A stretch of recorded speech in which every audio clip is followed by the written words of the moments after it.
Daf Lamed Amid Beis, 4 lines from the top. Now that we see that we have Rava Bar Eloi, he was refuted from the Bryce, we see that he's not correct in what he stated. Therefore, meaning he stated that you can't kosher the oven. If you have an oven that was coated, that was with grease, with fat, which is fleshy, then you can't use that oven anymore. Now we see from the Bryce that we saw before that said that if you did coat the oven that with the fat of a tail, then once you fire up the oven, then you can now kosher it. It can be kosher. If it's fired up, the firing of the heating of it up, it koshers it. So if that's the case, then why did Rav say that if you have earthenware pots that were used for chometz, they have to be broken before Pesach? Why do they have to be broken? We see that you can kosher. You can, the tanner that you coated with the grease, which is fleshy, then it can be kosher. So why did he have to break the pots, the earthenware pots? Just kosher them. Amrlei answered Hasam Tanner Shal Matras over there when we say that koshering, that firing up, heating it up, that removes what's absorbed into the oven, and you can kosher it. That's over there Tanner Shal Matras, made out of metal.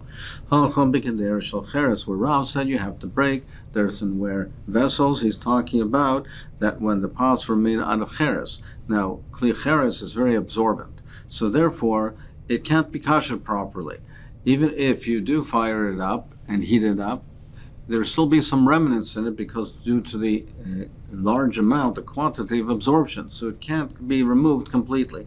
Therefore, it can't be kosher. That's why Rav said you have to break it. Be by sema, or alternatively, cheres. I can tell you that even by cheres, it's possible to kosher it, but it depends how.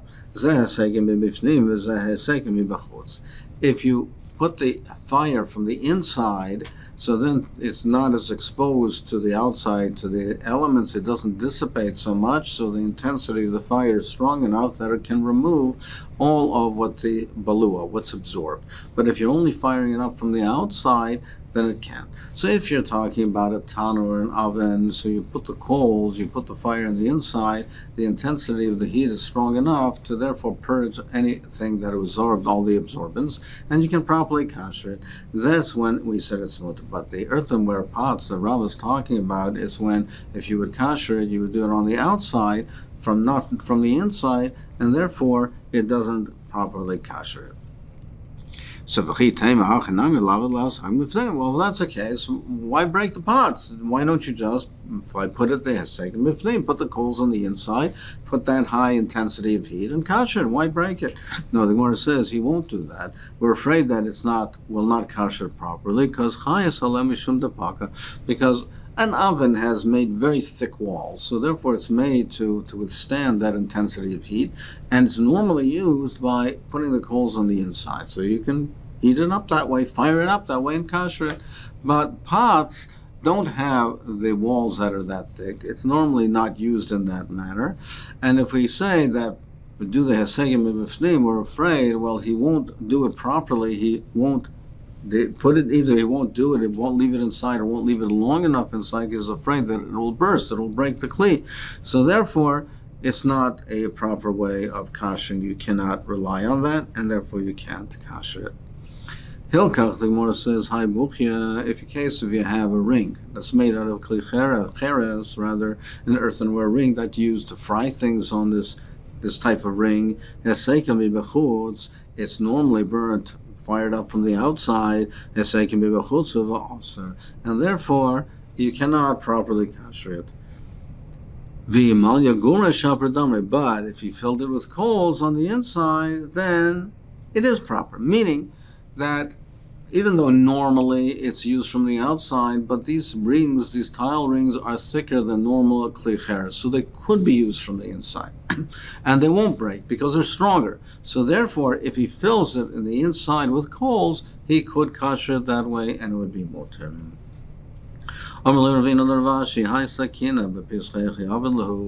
about knives? Knives that were used for chametz during the year. What do you do with it on Pesach?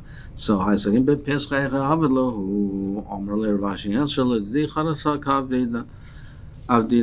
I make new, I get new ones. I don't rely on this. So Amalei said, that's fine for you, which you can afford it. You can do that. But but someone who can't, what's his eitzah? What does he do? Amalei said, he said, I didn't mean that I get new ones. I make it like new. I kasher and make it like new. How do I do it? What's the process? So Katayu betinu parzla v'nur. I take the handle and wrap it in clay, and then put the blade of it into the fire. Now, just as backing up for a moment and point of introduction, there's a general principle that is kiboy l'kach polta, that when you kasher something, you have to kasher it in the way that it was used. Kiboy, if it's used in a certain manner and in the way it absorbs, that's how you have to purge it. That's how you have to remove it. So if you have something that is used directly on the fire, you have a grill, and it's directly on the fire, or a spit that's directly on the fire, then in order to kasher, let's say if there's a bliya of macholos asoros, in order to kasher, it's not enough to put it in boiling water.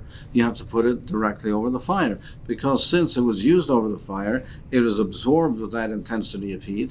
In order to remove it, to purge it, it has to have the same intensity of heat, so it has to be over the fire. If it's something that was used in boiling water, if you have a pot of boiling water and you had something isser macholos asoros, you kasher the pot by boiling it. Now the knife was used. Sometimes it's used as a spit. So they use it and roast things over the fire. So the blade of the knife has to be therefore kasher over the fire. The handle is not. So the handle doesn't have to be, but the handle is sometimes used in stirring and mixing things in boiling water. So it has to be kashered in boiling water. So the Ran explains it as follows. So therefore, he wraps the handle in clay, and therefore he covers it up, and then he puts the vahara, then he puts the parzalai benura, and he puts the iron, the blade of it, that's metal, into the fire. So that kashers it, so that they're directly on the fire. So he wraps the handle with the clay. The purpose is so that it doesn't destroy the handle. And therefore the blade has to be directly over the fire. And then and then he takes the handle and he kashers it in boiling water. Since that it was not used over the fire, but it would have been used in a boiling pot, he has to kasher it in the boiling pot. So that's the way he kashers these knives. And it's meduik from the Ran, and therefore the way he's learning that when you have a kli that part of it is over the fire and part is not over the fire, you only have to kasher over the fire that part of the kli that was actually on the fire, but not the rest of it. So the handle doesn't have to be kashered over the fire. But the Gemara says, but nevertheless, what's the halacha? Both of them have to be only in boiling water, kli rishon, and only in a kli rishon. You don't have to do it directly over the fire. Now the question is, why not? If it was used over the fire, why don't you have to kasher it over the fire? Taisa says, because heterabala. Because even though normally we say kaboy l'kach polta, and it would have to be kashered over the fire, but over here, when the knife absorbed the chometz, it was before Pesach. At that point in time, it was not iser. It was only heter. That's ball. When do we say it has to be directly over the fire? It's when you surah ball. But this is heter ball. It only becomes aser afterwards. The Ramban disagrees with that because he says no, that even though at the time it was belay the chametz, it wasn't also, but you can't call it hetera because that is the same item that eventually will become also. Hetera bal is, for instance, nicer. When it absorbs the flavor of the meat of the korban, it's not nicer. It's hetera, and it's mutar. Later on, it becomes nicer. It becomes something else. So that's something different. But this he says, would not be considered, would not be classified as a terabola. What's the reason that we say it's not required? Because he says, Roiv Tashmisha, because most of its use is they're not for, in most of its use is not over the fire, even though sometimes it's used over the fire, but generally speaking it's not. So therefore, its most of its use does not absorb in that manner, and therefore you don't have to kasher it over the fire. Where do we say you have to kasher it over the fire? That's only where most of its use is in that way.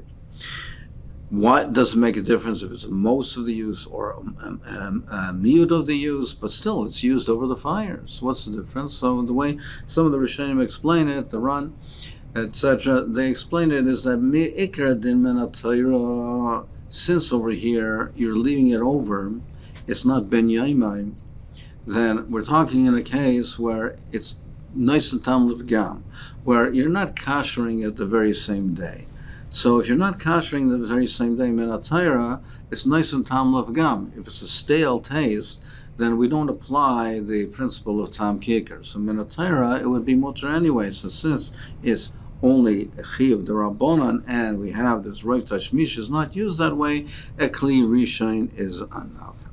So you can, therefore, kasher a kli rishon is a machlekes rishonim. What does it mean in a kli rishon? Does it mean in a kli rishon that's on the fire? Or does it have to be dafka on the fire, like the Ritva says? Or that the Ramban says, no, even a kli rishon in boiling water, the water was in this kli, was boiled up, but even if it's not currently on the fire, as long as the water is boiling, you can still kasher it. If you have a wooden kli that's used for mixing, a wooden mixing spoon, you can kasher it with boiling water of a kli rishon and a kli rishon. And again, the same machlekes we had before would apply. The way it absorbs, that's the way it expels it. So therefore, it's used not over the fire, it's used to stir boiling the liquid, and that's the way you kasher it.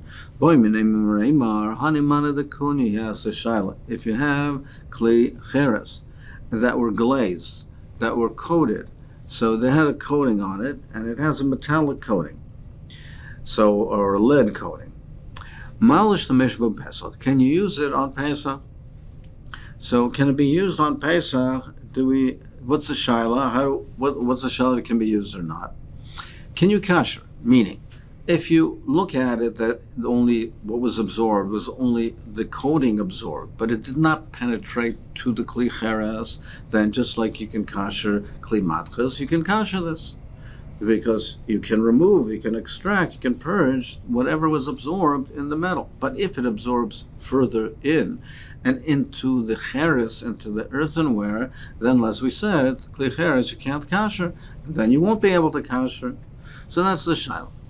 So he says, Yeruka loiti boilach, if it's the kli cheres is green, the green vessels, then it's not a shaila. Devar Eser, that's certainly also because it's green. That type of earth, that type of earthenware is very porous, and it absorbs to a high degree, so you can't kasher it. Kiti boilach, your shaila is ukme v'chivra maiv. It's black or white. So then the shaila is: do we say it's absorbed into the kli cheres and you can't kasher it or not? Now, if it has cracks, then loiti boilach, devar Eser, because then it would have been absorbed through the cracks into the kli cheres, and you can't kasher. Kiti boilach deshia. When the shaila is when it's smooth, it doesn't have cracks. What's it then? Amrlei, he said, chazina lehu demidaise. You can see that when you have these types of glazed vessels, that they sweat. Meaning, when you put a liquid into it, sometimes you see that on the outside of it, it has drops. It's moist. So you see that it absorbs and it penetrates.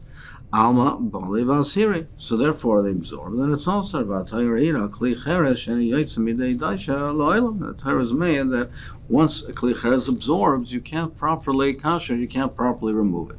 You can refabricate it and refashion it to make it something new, but in its current state, you can't kasher it. Fragt the Gemara, well, if that's the case, what's the difference in this than in the case of Yain Nesach?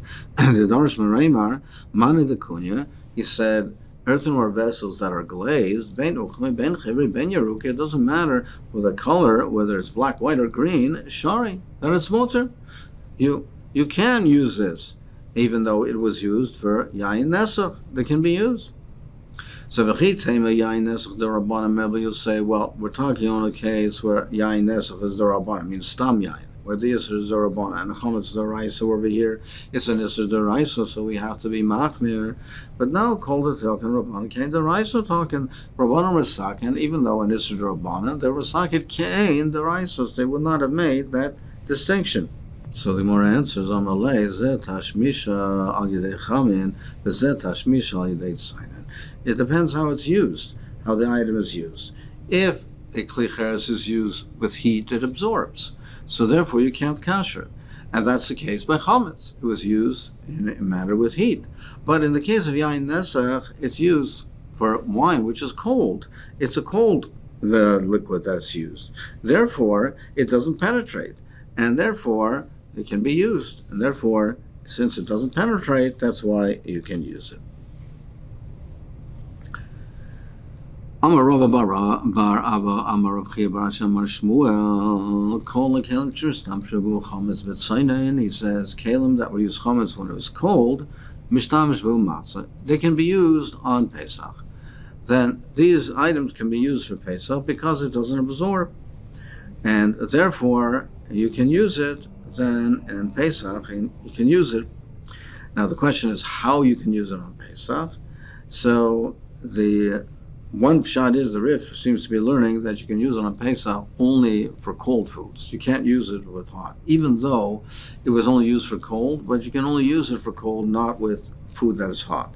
However, other Rishonim say, the Rosh says no, that you can use it, since it doesn't say, you can use it even for hot food, because since there's no glia, nothing has been absorbed, then you can use it for even something which is hot.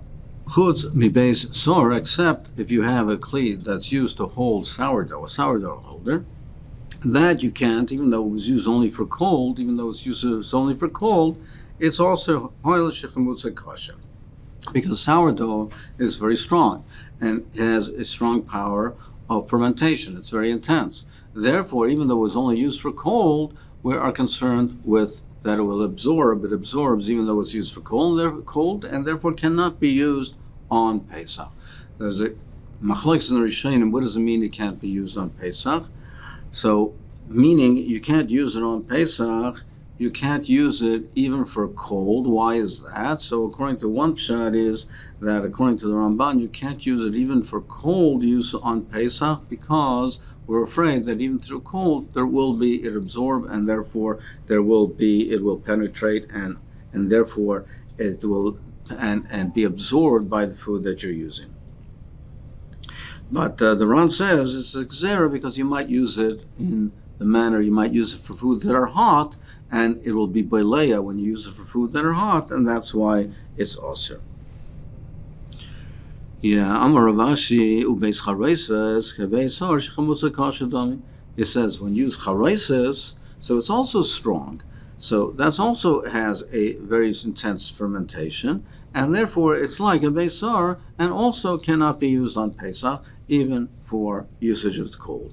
Amar Rava hani agana de mechuzah. He says the kneading troughs in mechuzah where they knead the dough, the troughs where they knead the dough, he says, since they use it constantly to knead over there, and they use sor over there, and they knead the sor over there, and they leave it over there for an extended period of time. It's like the sourdough holder, which is chimutza kasha, where the sourdough is left there, and it's very intense, and the intense fermentation, and therefore it's it's like the same thing and cannot be used on Pesach. Well, of course, I mean it's hainuhach. You keep the sourdough over there. What's the difference between the sourdough holder and the kneading trough? The sourdough is held there. We said no. Now the same came to Revicha. You might think the sourdough trough is very big, and therefore it's exposed to the air. And shalabu avira v'loy bali, since there's air circulation, it doesn't absorb. It doesn't have that intense absorption. And it's not like a small holder where it's not so exposed and it has more intense, kamash malan. Therefore, he tells us that no, it is like the one and the same and it cannot be used on Pesach.